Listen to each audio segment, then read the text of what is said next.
Hey, si je vous dis prince venu d'une lointaine planète qui a un gros beau et que je vous passe ses notes, vous m'en répondez non, pas Dora l'exploratrice bien entendu, mais Goldorak. Nous sommes aujourd'hui réunis pour de la nostalgie, mes amis. Bonne ou mauvaise, je ne sais pas, seule la vidéo nous le dira. Ce qui nous amène donc à lancer ce premier épisode de Anime de ma jeunesse. Ce qu'il faut savoir, c'est que je suis un grand passionné de toute cette génération d'animes, le fait étant que c'est cette génération que j'ai regardée étant tout petit. Ma vision de l'anime est plus objective qu'avant, mais mon voile de nostalgie m'oblige à rester quelque peu subjectif et conciliant. Bref, commençons désormais. Pour les plus jeunes d'entre vous ou pour les plus incultes, on ne sait jamais, qu'est-ce que Goldorak ? Goldorak, c'est une intrigue relativement simple, instigatrice des mechas, je suppose, ou en tout cas elle fait partie des premières, qui nous emmène dans le présent d'Actarus, notre prince de fort.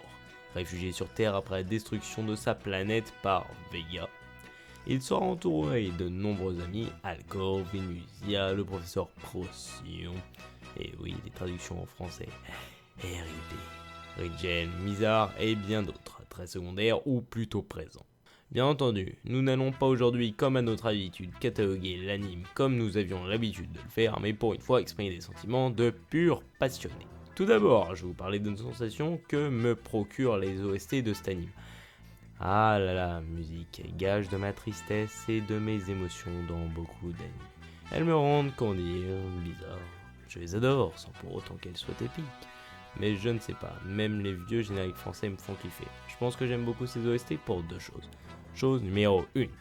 J'ai énormément regardé en étant enfant, ado, donc des périodes sont gravées inconsciemment dans ma mémoire, des passages de ma vie et donc beaucoup d'émotions. Et c'est également pour le fait que je suis un fan de DBZ, ou en tout cas un grand visionneur de DBZ, et les musiques sont faites par le même compositeur. Regardez, écoutez.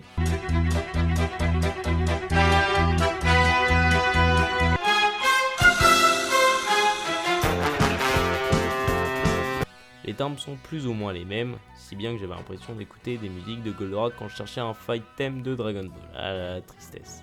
Pendant qu'on parle des OST, je pense qu'on peut aussi passer à la VF, qui, quand on s'est habitué à la VOSTFR, fait plutôt pitié. Enfin, je veux dire, les voix sont ignobles, non mais écoutez quoi.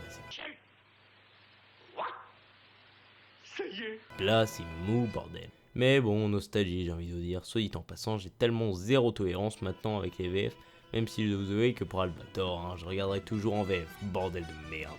Oh putain, regardez ce sur quoi je suis tombé. Goldorak Go, rétro laser en action. Goldorak Go. J'ai envie de pleurer, 10 secondes de silence pour ce massacre.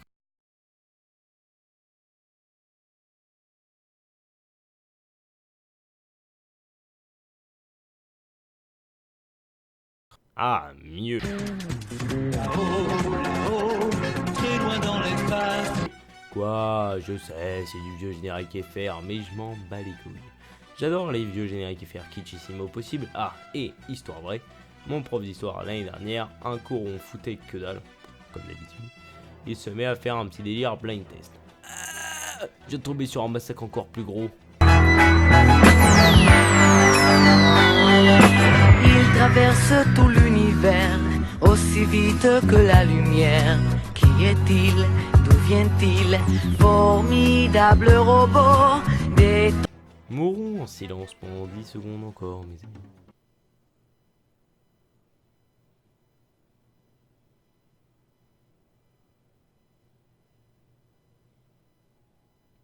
Putain, c'est long, 10 secondes. Mieux.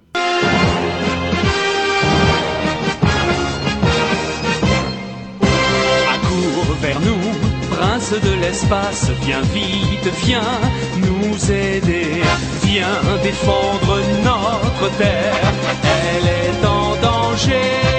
Le premier générique, bordel. Je sais pas lequel est le meilleur entre le premier et le troisième, dites-moi lequel vous préférez encore d'air, même si je pense que le 3 est celui auquel le plus de gens sont habitués. Ah là là, Noëm, que tu as gâché d'enfance. Reprenons donc. Il passe d'abord Albator, je reconnais en un dixième de seconde, et ensuite Goldorak, troisième générique, j'ai trouvé tout de suite également. Alors on va dire que dans la classe, je dois être un des seuls à avoir regardé les deux animes. Pourquoi? Je ne sais pas, peut-être suis-je le seul à avoir une éducation. japonaise. Ah, Goldorak, qu'est-ce que j'ai pu en passer des heures à le savourer. Et ouais, 74 épisodes, soit plus ou moins 27 heures. Comment faire ce calcul? 74 fois 22, si on passe opening, ending, divisé par 60. Mais il est vrai que maintenant il a pris un bon gros coup de vieux, ouais, pas dans le bon sens du terme. Il a vraiment pris cher. Honnêtement, le dessin est ce qui a pris le plus. Et pour tout vous avouer, j'ai à présent du mal à regarder un DVD entier à la suite. Pour dire, je crois que c'est 5 épisodes par DVD. Je les tiens rarement. Des fois, j'ai un petit coup de peps, mais ils ont allez, va regarder. Mais non, je ne tiens pas. En fait, c'est surtout que j'arrive à me souvenir de plus ou moins beaucoup de choses. Ou même s'il y a des trucs que je me souviens pas, c'est tellement... je sais pas, j'arrive plus à tenir comme avant. Du coup, je pense qu'il fait partie des animes à savourer avant de regarder des animes récents. Un peu comme les animes de la même génération, type Albator, même si je regarderai toujours, même sur mon lit de mort. Musclor, Ulysse 31 et tous les animes de cette époque. Et ouais, mais j'ai une vieille culture anime, tous les Musclor, je les ai regardés. Le fait que l'on puisse, en étant plus vieux, moins accroché à l'anime est dû, je pense, à la faiblesse de profondeur dans le scénario, ou manque de message, enfin, vous me direz. C'est un shonen. Faisons donc un rapide point sur les points positifs, négatifs pouvant vous pousser à découvrir l'anime ou à le revoir. Donc, plus, intrigue passable. Bon, c'est mon côté nostalgie qui dit ça, mais pour l'époque, c'était presque novateur. Également, c'est assez dynamique. Il y a quelques coups de mou, mais on s'emmerde pas vraiment. La première fois qu'on regarde, du moins. Également, si vous l'avez déjà vu, ça peut vous faire une bonne dose de nostalgie. Attention toutefois à ne pas en faire une overdose. Des bonnes OST pour la plupart, crève Noam. Des combats pouvant être sympas, même si souvent assez prévisibles. Le schéma typique, Goldorak est en difficulté, ses amis viennent l'aider, il reprend le dessus, boum boum boum. Et puis également, pour tous ceux qui aiment les styles de musicaux dans ce genre ou qui aiment la guitare, les morceaux de grade d'Actarus. Et puis au milieu, nous avons les mechas, ça dépend de vos préférences, vu qu'il y aura énormément de mechas dans cet anime. Ensuite, en point négatif, je vous l'ai dit au début, ce ne sera pas purement objectif. Donc il y a le dessin qui a pris un sacré coup de vieux, ça par contre c'est tout à fait objectif. La VF est ignoble, ça dépend de vos habitudes, mais en connaisseur d'anime, vous ne pouvez apprécier la VF de quelque chose hormis les Miyazaki à la limite. Et même, oui, Miyazaki, c'est vraiment des bonnes VF. Ensuite, un peu trop prévisible, ce qui va avec le dernier point négatif que je lui ai trouvé. Il est quelque peu répétitif, même beaucoup répétitif. En somme, je vous conseille quand même grandement l'anime si jamais vu, et surtout présentez-le à vos enfants quand vous serez... En somme, je vous conseille quand même grandement l'anime si jamais vu, et surtout présentez-le à vos gosses quand vous serez plus vieux, ou si vous en avez déjà.